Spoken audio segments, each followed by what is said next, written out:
Topic था अलाउद्दीन खिलजी। सबसे पहले एक क्वेश्चन बता दे रहे हैं, दिल्ली सल्तनत में जो सबसे कम काल रहा है वो खिलजी वंश का रहा है। 1290 से लेके 1320 तक रहा है, ठीक है। जिसमें से भी 20 साल 1296 से 1316 अलाउद्दीन खिलजी रहा है। 1290 से 1296 जलालुद्दीन फिरोज खिलजी रहा है, जो खिलजी वंश का संस्थापक रहा है। जलालुद्दीन फिरोज खिलजी के समय कंसेप्ट याद रखिए, नवीन मुसलमान, ठीक है। दिल्ली में मंगोलपुरी है, कहाँ है दिल्ली में? मंगोलपुरी। तो जो मंगोल दिल्ली में आकर इस्लाम धर्म जिन्हें स्वीकार कर लिया, ठीक है, हाँ, वो नवीन मुसलमान कहलाए। अब याद रखना कि जो अलाउद्दीन खिलजी था ये कड़ा मानिकपुर में था, ठीक है। तो ये क्या करता है, जब देवगिरी पे आक्रमण करता है, ठीक है, तो उसका धन कड़ा मानिकपुर ले जाता है और उसके बाद सुल्तान जो जलालुद्दीन फिरोज खिलजी रहते हैं उनको मिलने के लिए बुलाता है।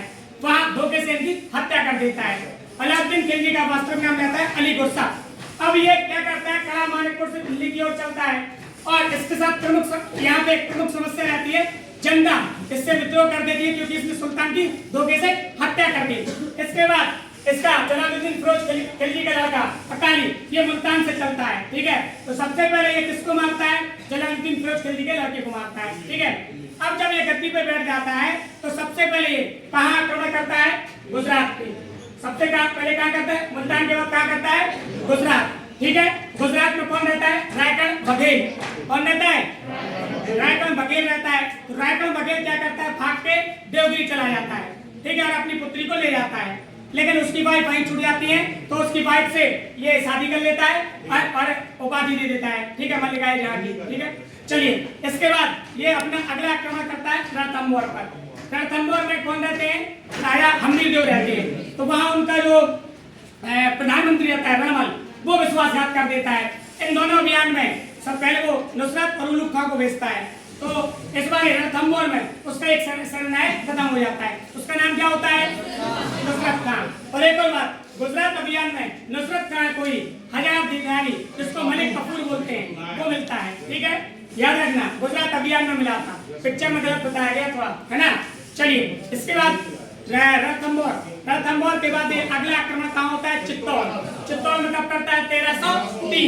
चित्तौड़ में आक्रमण कब करता है, याद रखना, मलिक मोहम्मद जाजी ने पद्मावत लिखा है 1540 में और ये घटना घटित कब हुई थी, 1303 में, याद रखना, 1303 में। वहां रहते हैं राजा रतन सिंह।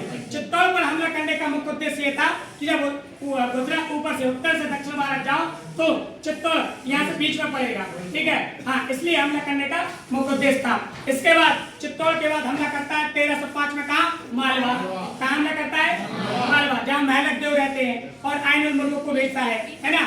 1305 के बाद ये हमला करता है फिर राजस्थान के सालन पे, है ना। चलिए, इसके बाद ये दूसरा चरण अपनाता है, कहाँ, दक्षिण भारत। कहाँ आता है, दक्षिण भारत में पहले पुनः देवगिरी आता है, जबकि 1296 में जब राजा नहीं बना था देवगिरी पे हमला कर चुका था।